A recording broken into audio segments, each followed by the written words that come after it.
일본의 조폭, 야쿠자는 이제 영화나 드라마 속 소재로 남아있습니다. 90년대까지만 해도 일본의 정치 경제를 주무르던 야쿠자의 기세는 점점 사그라들어가고 구성원들마저 고령화되고 있다는 추세라고 합니다. 야쿠자는 이제 사라진 지하 문화가 될까요? 일본 조직 폭력단 야쿠자에 얽힌 흥미로운 이야기들을 전해드립니다.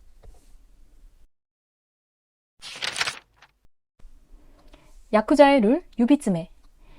야쿠자 영화에서 클리셰처럼 나오는 장면 중에 하나는 구성원이 배신을 하거나 잘못하면 생기손가락을 절단하는 것입니다. 실제로 손가락 절단, 유비츠메는 야쿠자 조직 내에 정해진 처벌의 한 형태라고 합니다.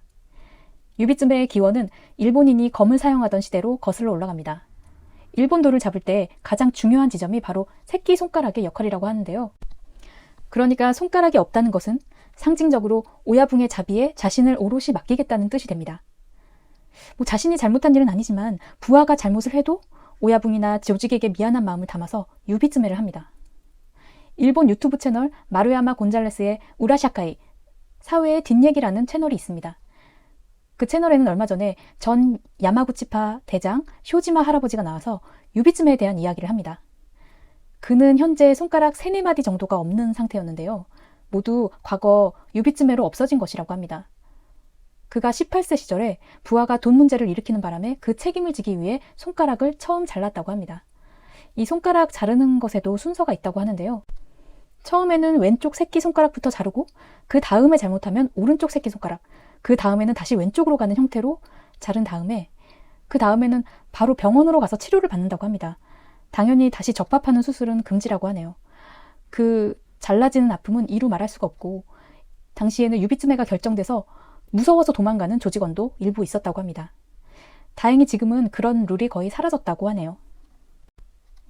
야쿠자 하면 빼놓을 수 없는 이레즈미 문신. 야쿠자에게 이레즈미는 남에게 혐오감이나 공포를 주기 위한 수단이 아니라 조직 내 헌신의 표시라고 합니다. 몸에 문신을 많이 하면 할수록 더 헌신적으로 조직을 보필하겠다는 뜻이라고 하네요. 과시용이 아니라는 점은 좀 꽤 의외이긴 합니다. 한국에서는 타투가 유행처럼 일반인들에게 꽤 보편화되고 있는 실정인데요. 일본은 아직 문신하면 야쿠자라는 개념이 너무나 확고하고 그 혐오의식이 우리나라보다 큰 편입니다. 그래서 작은 타투라도 몸에 있으면 공공 목욕탕이나 온천, 사우나 출입이 금지됩니다. 일부 식당에도 출입을 금하는 곳이 있습니다. 야쿠자도 늙고 있습니다. 시대를 호령하던 야쿠자도 일본의 고령화에서는 벗어날 수가 없었습니다. 한때 남자들의 로망으로 야쿠자가 되기를 희망하는 사람이 많았던 시절도 있었지만 일본 정부가 야쿠자 죽이기 정책을 강력하게 시행하면서 폭력 범죄에 대한 형량이 증가하고 야쿠자들이 평생 감옥에서 썩는 모습을 보고 그런 헛된 로망이 사라지게 된 거죠. 오늘날의 야쿠자의 절반이 50대 이상이라고 합니다. 그중에 10%는 70세 이상이라고 하네요. 곧 노인정 버금가는 할아버지 집단이 될 수도 있겠네요. 야쿠자 이름의 유래. 야쿠자라는 이름의 유래는 크게 2가지 설이 있습니다. 첫 번째는 과거 일본 전통극 가부키 배우가 매우 화려한 옷을 입었고 그것을 따라하는 사람들을 야쿠샤라고 불렀다고 합니다. 그러니까 폭력배들이 이레즈미를 하거나 옷을 화려하게 입었기 때문에 그에 빗대어 좀 더 강하게 이야기를 하면서 야쿠샤에서 야쿠자라는 발음으로 불렸다는 설이 있습니다. 좀 더 유력한 설은 야쿠자가 화투 용어에서 나왔다는 것입니다. 화투에는 카드마다 숫자가 정해져 있는데요. 3장의 카드를 뽑아서 그 합의 뒷자리가 큰 수가 나와야 되는 게임이 있다고 합니다. 그러니까 가장 최악은 10이나 20이 나오면 뒷자리가 0이 나오는 경우죠. 그렇다 보니까 8, 9, 3의 조합이 나오면 딱 20이라서 0이 되는 겁니다. 그걸 8은 야, 9는 쿠, 3은 자라고 읽어서 야쿠자가 되는 겁니다. 즉 야쿠자는 쓸모없는 사람, 실패한 자, 품위 없는 사람이란 뜻으로 폭력배를 이르는 말로 쓰이기 시작했다는 썰입니다. 그래서 야쿠자들은 스스로를 야쿠자라고 칭하지 않습니다. 야쿠자 대신 협객이라며 의협심이 강한 사람이라는 단어로 자신을 미화해서 쓰곤 했다고 합니다. 사실 일본의 야쿠자는 빠찡코 업체나 대부업, 임대업 등을 하는 사업가를 겸하고 있어서 실제 명함을 받아도 야마구치파 오야붕 누구라고 써있는 게 아니라 어엿한 회사 이름과 직함으로 쓰여 있다고 합니다. 여기서 좀 재밌는 일화가 있는데요. 일본은 너무나 생뚱맞게 빌딩 이름을 귀엽게 짓는 경우가 있습니다. 이치고 빌딩이나 우사기 빌딩, 핑크 빌딩 같은 이름 말이죠. 이거는 주변 야쿠자 사업가들이 자신의 빌딩에 사무실을 임대해서 들어올지도 모른다는 우려 때문입니다. 만약에 딸기 빌딩에 있는 야쿠자라고 하면 좀 약해 보이고 멋이 없어 보이니까 그들이 자발적으로 자신의 빌딩을 선택하지 않게 하기 위한 방법입니다. 야쿠자, 사회적 외면당한 이들의 조직화. 과거 야쿠자들의 구성원들은 두 가지 부류가 있었다고 합니다. 한 조직은 일반적인 거리 행상을 하는 사람들이고 다른 한 조직은 도박꾼들입니다. 둘 다 일본 사회에서 가장 낮은 지위의 구성원들인데요. 17세기부터 무시당했던 그들이 조직화되고 결국 야쿠자라는 범죄 조직으로 변모했다는 겁니다. 이들은 일본 사회에서 거의 모든 구성원들에게 외면당하는 직종입니다.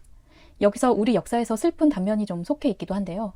일본 사회에서 차별받고 정당한 직업을 구할 수 없었던 일본 제1교포 1세나 2세들은 빠친코 업계를 하면서 야쿠자 조직에 몸담는 경우가 좀 있었다고 합니다. 전쟁 후 혼란한 사회에서 위세를 떨친 야쿠자. 야쿠자의 위세는 제2차 세계대전 이후 혼란이 계속되던 1960년대 가장 크게 번성했다고 합니다. 무려 전국 18만 명 이상의 회원이 있을 정도였다고 하네요. 당시 사람들은 야쿠자를 조폭이긴 하지만 일반 약자를 건드리지 않고 부자나 권력층만 상대하는 명예와 돈이 있는 갱스터 집단으로 보는 시선도 있었다고 합니다. 그들의 화려한 스타일은 남자들에게 경외심을 불러일으켰고 그를 위해 목숨을 바칠 수 있는 많은 부하가 있고 또 암묵적이긴 하지만 지역사회를 지배하고 있는 모습에서 일본의 많은 젊은이들이 야쿠자가 되는 문을 두드렸다고 합니다. 일본 전문 저널리스트 제이크 에델스타인은 과거 야쿠자에 대해서 이렇게 기술합니다.